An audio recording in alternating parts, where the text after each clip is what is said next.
Welcome to all. I am Satheesh Kumar. നമ്മളിന്ന് wireman permit, പിന്നെ പല PSC ടെസ്റ്റുകൾ, ടെക്നിക്കൽ PSCക്കും കാര്യങ്ങൾക്കൊക്കെ ചോദിക്കുന്ന ചോദ്യങ്ങളും അതിന്റെ ഉത്തരങ്ങളും ഒക്കെ ഉള്ളതിന്റെ പാർട്ട് 13 ആണ് നോക്കുന്നത്. നമുക്ക് നേരെ വീഡിയോയിലേക്ക് പോയാലോ. 166ാമത്തെ ക്വസ്റ്റ്യൻ ആണ്. വയറിംഗ് സാധനങ്ങൾ വാങ്ങുമ്പോൾ പ്രധാനമായും ശ്രദ്ധിക്കേണ്ട സ്റ്റാൻഡേർഡുകൾ ഏതാണ്? നമ്മൾ ഇലക്ട്രിക്കൽ സാധനങ്ങളൊക്കെ വാങ്ങിക്കുമ്പോൾ അതിനകത്ത് എന്ത് ഇതുണ്ടെന്നാണ് ശ്രദ്ധിക്കേണ്ടത്? ചിലപ്പോൾ ഓപ്ഷണലായിട്ട് ചിലപ്പോൾ വിലക്കുറവ് എന്നൊക്കെ പല കാര്യം, ക്വാളിറ്റി കൂടുതൽ എന്നൊക്കെ പറയും. അങ്ങനെയൊന്നും അല്ല. ആൻസർ എന്നുള്ളത് BIS സ്റ്റാൻഡേർഡ് ഉണ്ടോ എന്ന് നമ്മൾ നോക്കിയിരിക്കണം. 167ാമത്തെ ക്വസ്റ്റ്യൻ, കേരളത്തിൽ വൈദ്യുത നിരക്ക് വർദ്ധിപ്പിക്കാനുള്ള അധികാരം ആർക്കാണ്?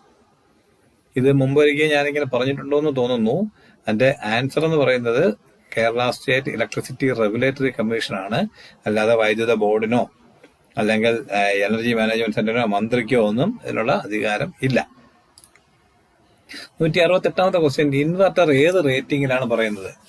അത് ആലോചിക്കണം. നമ്മൾ ചെറിയത് 1000 വാട്ട്സിന് താഴെയുള്ളതാണെങ്കിൽ VA-ലും അതിന് മുകളിലുള്ളതാണെങ്കിൽ KVA-ലുമാണ് പറയുന്നത്. കിലോ വോൾട്ട് ആംപിയറോ അല്ലെങ്കിൽ വോൾട്ട് ആംപിയറോ ആണ് നമ്മൾ പറയേണ്ടത്. ഓക്കെ. 169ാമത്തെ ക്വസ്റ്റ്യൻ, ഇലക്ട്രിക് അയൺ ബോക്സിൽ ഓട്ടോമാറ്റിക്കായി ചൂട് ക്രമീകരിക്കുന്നതിന് ഉപയോഗിക്കുന്ന ഉപകരണം ഏത്? അതായത് നമ്മൾ ടെമ്പറേച്ചർ അഡ്ജസ്റ്റ് ചെയ്യാൻ വേണ്ടി വയ്ക്കുമ്പോൾ കറക്റ്റ് ടെമ്പറേച്ചർ ആകുമ്പോൾ കട്ടാവുന്നില്ല. അപ്പൊ അത് എന്തിന്റെ സാധനം കൊണ്ടാണ് നമ്മൾ ഉപയോഗിച്ചിരിക്കുന്നതാണ്? ഉത്തരം തെർമോസ്റ്റാറ്റ്. 170ാമത്തെ ചോദ്യം, എർത്ത് റെസിസ്റ്റൻസ് കുറയ്ക്കാൻ ഉപയോഗിക്കുന്ന കെമിക്കൽ കോമ്പൗണ്ട് ഏത്? നിലവിൽ ഒരുപാടെണ്ണം ഉണ്ട്, എങ്കിലും നമുക്ക് മൂന്നെണ്ണം നമുക്ക് പഠിക്കാം. Magnesium chloride, calcium chloride, ammonium chloride. അപ്പം magnesium chloride, calcium chloride, ammonium chloride. ഇപ്പൊ നമ്മുടെ വിപണിയിൽ സുലഭമായിട്ടുള്ളത് കാൽസ്യം ക്ലോറൈഡ് ആണ്. ഇനി 171ാമത്തെ ചോദ്യമാണ്, ഒരേ പവറുള്ള സിംഗിൾ ഫേസ് മോട്ടോറും 3 ഫേസ് മോട്ടോറും തമ്മിൽ വലിപ്പത്തിൽ എന്ത് വ്യത്യാസമാണ് ഉള്ളത്?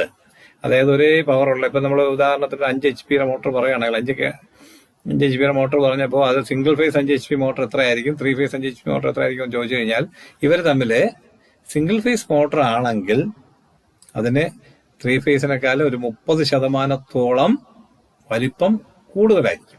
സിംഗിൾ ഫേസ് ആകുമ്പോൾ 3 ഫേസ് ആകുമ്പോൾ വലിപ്പം കുറയത്തേ ഉള്ളൂ. അടുത്തത്, ഒരു ട്രാൻസ്ഫോർമറിന്റെ പ്രൈമറി വൈൻഡിങ്ങും സെക്കൻഡറി വൈൻഡിങ്ങും തമ്മിലുള്ള ഇൻസുലേഷൻ റെസിസ്റ്റൻസ് എത്രയായിരിക്കണം? എപ്പോഴും നമ്മൾ സ്ഥിരമായിട്ട് ചോദിക്കുന്ന ചോദ്യങ്ങളിൽ ഒന്നാണിത്. ഇതെന്ന് പറയുന്നത് 1 മെഗാ ഓം മുതൽ 5 മെഗാ ഓമിനകത്ത് ഉണ്ടാവണം ഇതിന്റെ റെസിസ്റ്റൻസ് എന്ന് പറയുന്നത്.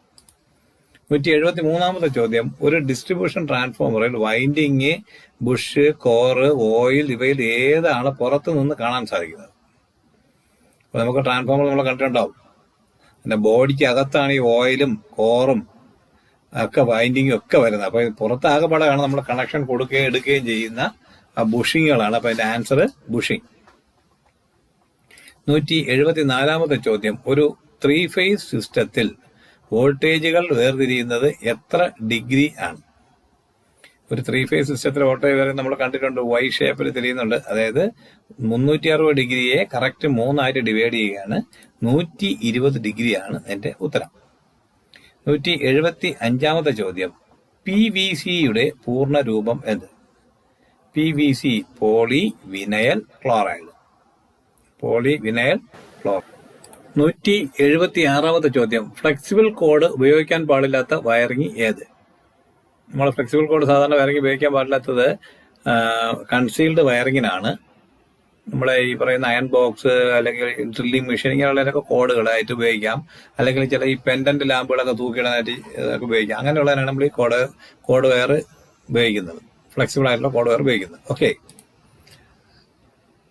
അടുത്തത് 177ാമത്തെ ചോദ്യം, മോട്ടോറിന്റെ സ്റ്റാൻഡേർഡ് സിമ്പൽ ഏതാണ്?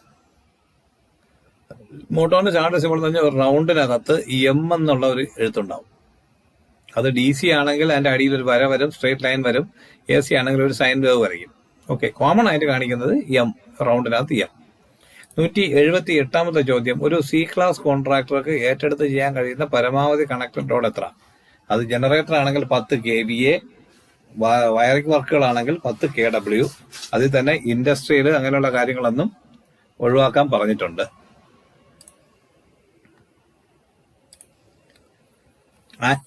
179ാമത്തെ ചോദ്യം, IS 3043 ഏതുമായി ബന്ധപ്പെട്ട്, ഇന്ത്യൻ സ്റ്റാൻഡേർഡ്സിൻ്റെതാണ്.